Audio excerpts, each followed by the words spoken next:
श्रीगणेशाय नमः। नीलाम्बुजश्यामलकोमलाङ्गं सीतासमारोपितवामभागं पाणौ महासायकचारुचापं नमामि रामं रघुवंशनाथम्। ओम श्री कृष्णाय नमः। आइए फाल्गुन मास कृष्ण पक्ष की एकादशी के बारे में चर्चा करते हैं। अब यहाँ राजा जो है युधिष्ठिर जी वह पूछते हैं कि हे वासुदेव, फाल्गुन के कृष्ण पक्ष में किस नाम की एकादशी होती है, कृपा करके बताइए। तब श्री भगवान कृष्ण बोलते हैं कि हे युधिष्ठिर, एक बार नारद जी ने कमल के आसन पर विराजमान होने वाले ब्रह्मा जी से प्रश्न किया कि सुरश्रेष्ठ, फाल्गुन के कृष्ण पक्ष में जो विजया नाम की एकादशी होती है, कृपया उनके पुण्य का वर्णन कीजिए। तो इससे सिद्ध हुआ कि विजया नाम की एकादशी फाल्गुन कृष्ण पक्ष की होती है। ब्रह्मा जी ने कहा कि नारद सुनो, मैं उस उत्तम व्रत को कहता हूँ जो पापों को अपहरण करने वाली है। यह व्रत बहुत ही प्राचीन, पवित्र और पाप नाशक है। यह विजया नाम की एकादशी राजाओं की विजय प्रदान करती है, इसमें तनिक भी संदेह नहीं है। पूर्व काल की बात है, भगवान श्री रामचंद्र जी 14 वर्षों के लिए वन में गए और वहाँ पंचवटी में सीता तथा लक्ष्मण के साथ रहने लगे। वहाँ रहते समय रावण ने चपलतावश विजयात्मा श्री राम की तपस्वी पत्नी सीता जी को हर लिया। उस दुख से श्री राम व्याकुल हो उठे। उस समय सीता जी को खोज करते हुए वे वन में घूमने लगे। कुछ दूर जाने पर उन्हें जटायु मिले, जिनकी आयु समाप्त हो चुकी थी। इसके बाद उन्होंने वन के भीतर कबंध नामक राक्षस का वध किया। फिर सुग्रीव के साथ उनकी मित्रता हुई। तत्पश्चात श्री राम के लिए वानरों की सेना एकत्रित हुई। हनुमान जी ने लंका के उद्यान में जाकर सीता जी का दर्शन किया। उन्हें श्री राम की चिन्ह स्वरूप मुद्रिका प्रदान की। यह उन्होंने महान पुरुषार्थ का काम किया था। वहाँ से लौटकर वे श्री रामचंद्र जी से मिले और लंका का सारा समाचार उनसे निवेदन किया।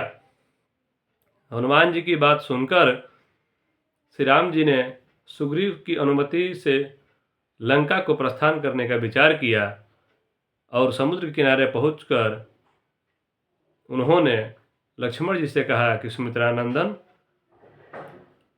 किस पुण्य से इस समुद्र को पार किया जा सकता है। यह अत्यंत अगाध और भयंकर जल जंतुओं से भरा हुआ है। मुझे कोई उपाय नहीं दिखाई देता है जिससे इसको सुगमता से पार किया जा सके। तब लक्ष्मण जी बोले कि महाराज, आप ही आदि देव और पुराण पुरुषोत्तम है, आपसे क्या छिपा है। यहाँ द्वीप के भीतर बकदाल्य नामक मुनि रहते हैं। यहाँ से आधे योजन की दूरी पर उनका आश्रम है। रघुनंदन, उन प्राचीन मुनीश्वर के पास जाकर उन्हीं से इसका उपाय पूछिए। लक्ष्मण जी की यह अत्यंत सुंदर बात सुनकर श्री राम जी महामुनि बकदाल्य से मिलने के लिए गए। वहां पहुंचकर उन्होंने मस्तक झुकाकर मुनि को प्रणाम किया। मुनि उनको देखते ही पहचान गए कि ये पुराण पुरुषोत्तम श्री राम हैं, जो किसी कारणवश मानव शरीर में अवतरण हुए हैं। उनके आने से महर्षि को बड़ी प्रसन्नता हुई। उन्होंने पूछा कि श्री राम, आपका कैसे यहाँ आगमन हुआ है। तब श्री राम जी बोले कि ब्रह्मन, आपकी कृपा से राक्षसों सहित लंका को जीतने के लिए सेना के साथ समुद्र के किनारे आया हूँ। मुने, अब जिस प्रकार समुद्र पार किया जा सके वह उपाय बताइए, मुझ पर कृपा कीजिए। तब ऋषि बकदाल बेजी ने कहा कि श्री राम जी, फाल्गुन के कृष्ण पक्ष में जो विजया नाम की एकादशी होती है उसका व्रत करने से आपको विजय की प्राप्ति होगी। निश्चय ही आप अपनी वानर सेना के साथ समुद्र को पार कर लेंगे। राजन, अब इस व्रत की फलदायक विधि सुनिए। दशमी के दिन आने पर एक कलश स्थापित करें। वह सोने, चांदी, तांबे अथवा मिट्टी का भी हो सकता है। उस कलश को जल से भरकर उसमें पल्लव डाल दें। उसके ऊपर भगवान श्री नारायण के स्वर्णमय विग्रह की स्थापना करें। फिर एकादशी के दिन प्रातःकाल स्नान करें। कलश को पुनः स्थिरतापूर्वक स्थापित करें। माला, चंदन, सुपारी तथा नारियल आदि के द्वारा विशेष रूप से उनका पूजन करें। कलश के ऊपर सप्तधान्य और जौ रखें। गंध, धूप, दीप और भांति भांति के नैवेद्य से पूजन करें। कलश के सामने बैठकर वह सारा दिन उत्तम कथा वार्ता आदि के द्वारा व्यतीत करें तथा रात्रि में भी वहाँ जागरण करें।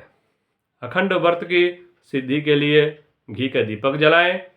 फिर द्वादशी के दिन सूर्योदय होने तक कलश को किसी जलाशय के समीप, नदी, झरने या पोखरे के तट पर ले जाकर स्थापित करें और उसकी विधिवत पूजा करके देव प्रतिमा सहित उस कलश को वेद वेता ब्राह्मण के लिए दान कर दें।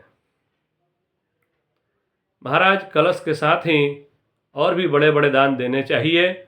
आप अपने युद्धपतियों के साथ इसी विधि से प्रयत्नपूर्वक विजय का व्रत कीजिए। इससे आपकी विजय अवश्य होगी। ब्रह्मा जी कहते हैं कि हे नारद, यह सुनकर श्री रामचंद्र जी ने मुनि के कथनानुसार उस समय विजया एकादशी का व्रत किया।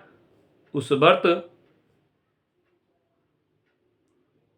के करने से श्री रामचंद्र जी विजयी हुए। उन्होंने संग्राम में रावण को मारा, लंका पर विजय पाई और सीता जी को प्राप्त किया। बेटा, जो मनुष्य इस विधि से व्रत करते हैं उन्हें इस लोक में विजय प्राप्त होती है और उनका परलोक भी अक्षय बना रहता है। भगवान श्री कृष्ण कहते हैं कि युधिष्ठिर, इस कारण जो है विजया का व्रत करना चाहिए। इस प्रसंग को पढ़ने और सुनने से वाजपेय यज्ञ का फल प्राप्त होता है। प्रेम से बोलिए श्रीमन नारायण भगवान की जय।